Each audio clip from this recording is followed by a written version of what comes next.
Hi, and welcome to another Property Marketing Monday. So this week I'm going to focus on two questions because it's something I've been asked quite a lot recently, various varieties of these two questions. So I really wanted to just talk about those. So today we're going to talk about the state of the market for property photography. And the other part is about becoming a property photographer. It's a question I get asked quite a lot, either photography 360 or mixture of the two. So I'm going to cover each of those. So first of all, what's the state of the market? Well, choppy, I think, is probably the best description. Inconsistent is probably another one. So we are still busy across our offices. We are still getting work in, but it seems to be coming up and down, whereas it's not as consistent as maybe as it was before, but the volume of work is probably still there. The type of people though that we work for is we work sort of directly for a lot of landlords rather than through agencies. We do agency work as well, but yeah, we actually go direct to a lot of the actual providers of the accommodation, and that's probably helped us out quite a bit. Yeah, we work with serviced accommodation providers and people like that. So obviously with the staycation market that was buoyed up, but obviously at the moment with the current UK lockdown, obviously things are a bit difficult, and also the property market that was super buoyant has now beginning to cool, is what I'm hearing from various agencies. The words that I'm hearing from letting agencies and landlords, there's one word that I've heard quite a lot in the last week to 2 weeks, and that's doldrums, that the market is getting quite slow. So as a property photographer and 360 person, we need to see what the opportunities are in that market. So obviously it's more competitive. So for the few tenants and buyers that are going to be out there, there's going to be more competition for them. So it's really important that people have their listings standing out on the portals. So that's where we as service providers come in, and we can make their photos and their 360s pop, and really put some really good visual assets in their marketing so that they stand out from the crowd. So interesting times ahead. I think we're in for an interesting period up to Christmas and beyond, if I'm honest. So in these updates though, I'll continue to update you with my views on the market. I'm still fairly confident about where things are going. As I say, looking at our booking rates, we're not hitting the madness of August and September, but also as well, it's still quite good. So moving on, because what I want to spend the most amount of time on is becoming a property photographer. And I want to make sure that I spend quite a bit of time on this, because it's the one that people don't expect me to want to spend time on, because obviously people say, well, you're going to be creating your own competition, so why would you want to do that? Well, I'm of the mind that there's plenty of room for everybody in the market, and a bit of competition is actually a good thing. So I've got no issues with that. And we work with some of our so-called competitors, and we help each other out. Just the other day, I was asked by one of our competitors, what was our policy on doing work through COVID? So I sent them a copy of our policy.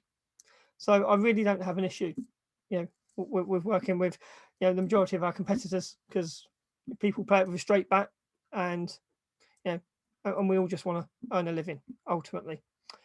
So I get asked about people becoming property photographers or doing 360, but what does that mean? Because there's a variety of ways that you can be doing that. So is it just for your own portfolio? So you just want to learn those skills? Is it you want to get a job working for a property photography company, for an agency? Is it you want to be self-employed working for an agency or for a letting agent or estate agents?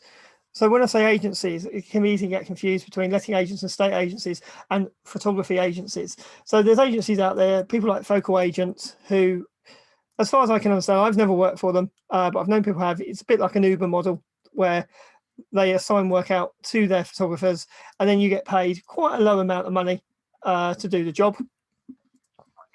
But that's one way into the markets. Then the next one up is probably working sort of solely for one or two agencies where you're doing a lot of work, but again, you're probably not earning the greatest of rates, and it's what I call as gun and run photography. So you've got to do a lot of volume to make any money. So you're not necessarily spending the time to create great images. So it depends what you're looking for. But if you're looking for that satisfaction of a job well done, those kind of models, maybe they don't give you that opportunity, because you've got to be very time conscious for everybody involved to make it work. So there's various different ways that you can be and do property photography. Fundamentally, it's either your own business or somebody else's. That's really what it comes down to. And then within that is the kit. So do you need to have your own equipment, or is the employer going to give you the equipment? So if you need your own kit, obviously there's going to be a bit of cost there. And what you decide to buy is down to you. I know property photographers who spend £10,000 and others that spend £1,000 on gear. I mean, ultimately, you could go and do property photography on your phone if you wanted. How many clients you'd get, not sure. Or how many clients you'd keep, I should say, I'm not so sure. But ultimately, you can spend as much or as little on equipment pretty much as you want. Just make sure that you know where you're pitching yourself. So if you're pitching yourself at high end, then you need to make sure that your equipment's going to give you a high end result. And then skills. If you know about photography, brilliant, and you know about how to use a camera, brilliant.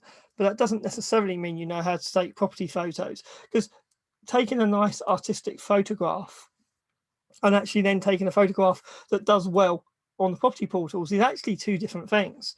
And some of the things that we do would actually arguably make our photos not the most artistic photos, and not a purist would say that they're great photos, but they get the clicks on the portals. So it's knowing about what works. And so it's not just the photography skills, it's the property photography skills. And also very simple jobs, that's fine. Generic photographers are absolutely okay there, but it's the things that are a little bit more complicated, a little more unusual jobs where the non-property photography specialist can get a bit unstuck. So that is another option, is if you're a generic photographer, maybe at the moment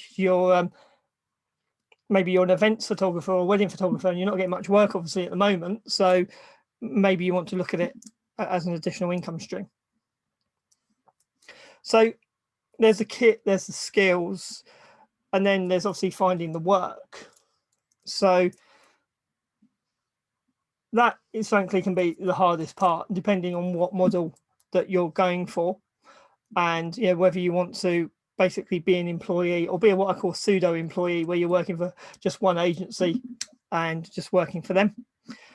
And then obviously for those, it's just a case of going around the agencies in your area, and trying to create those relationships.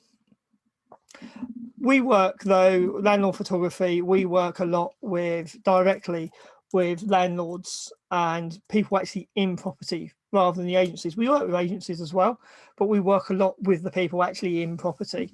And to do that, you've got to have that network in the property industry. And that's where, working with a company like us, we've already got a lot of that network that you can tap into.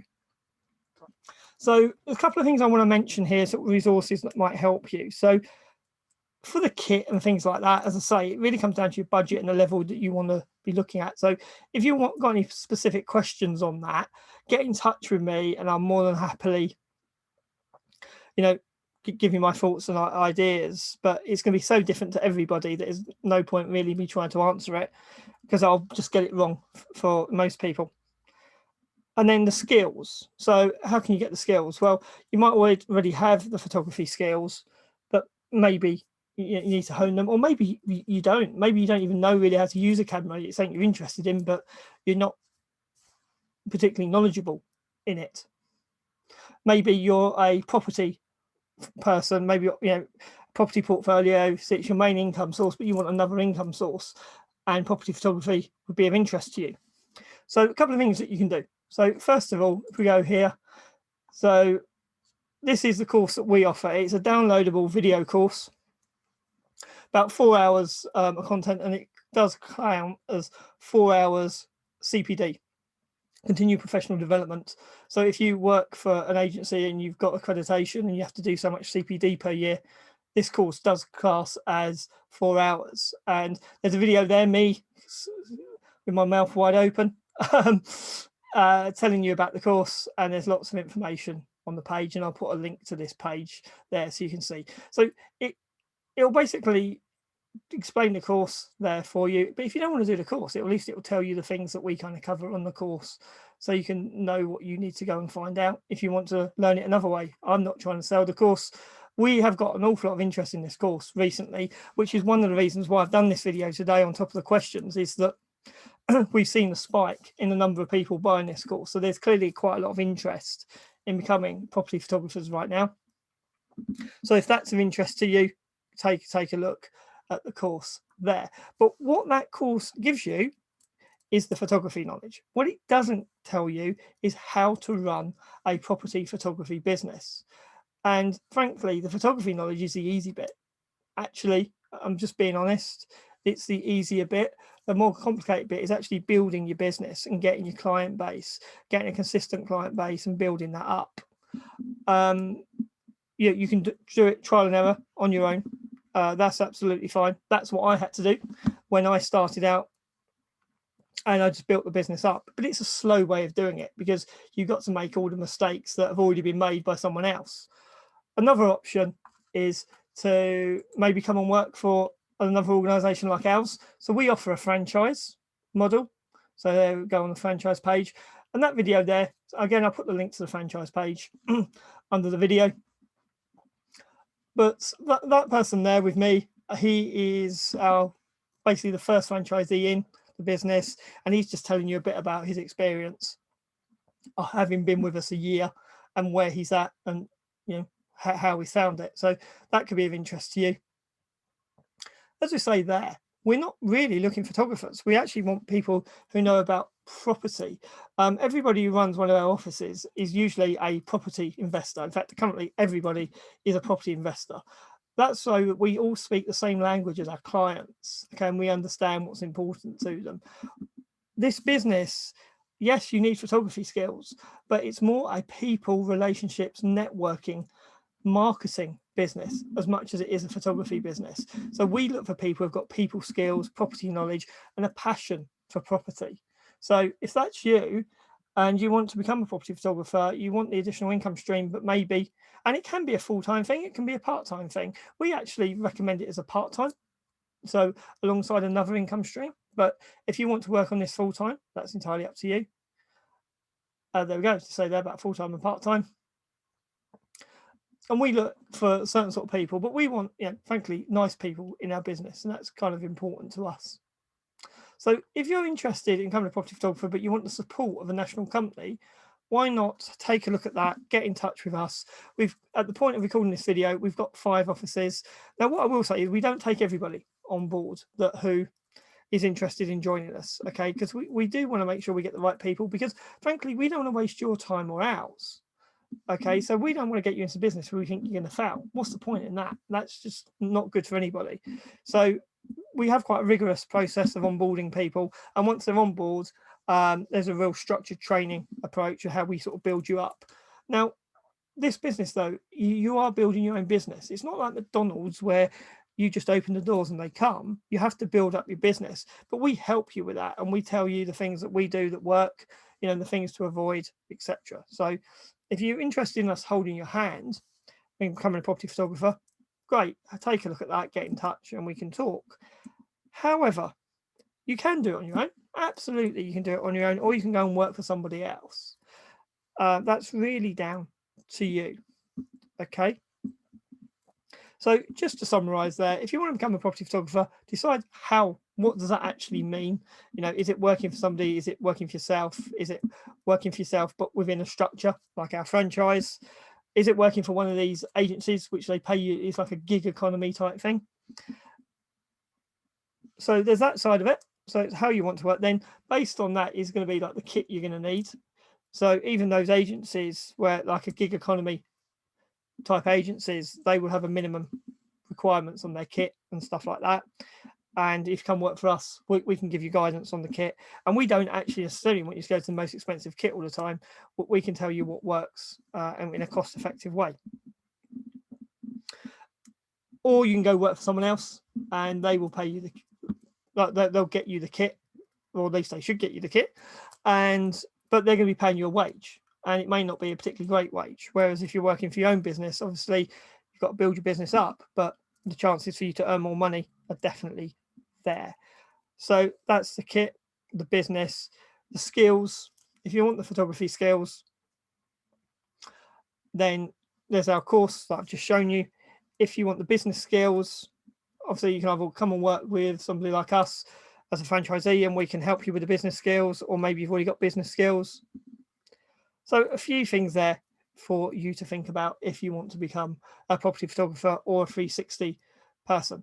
Now, I bolt them together because fundamentally it's the same things. You need the kit, the experience, the equipment, and the clients. And the clients are very similar, whichever route you go. And that's why I group them together. And yeah, we offer both those services as an organisation. So I hope you found that useful. Any questions, let me know. Now, for next week's Property Marketing Monday, if you've got any questions, get in touch, put it on the comments below, and I'll try and answer your questions next week, or I might group them together with some others in the later week. And also, please, if you're interested in this, please subscribe to the channel, so that way you will get more content from us. You'll get notifications if you ring the bell and you click the notification button. That's all from me. Have a good week. Thanks a lot.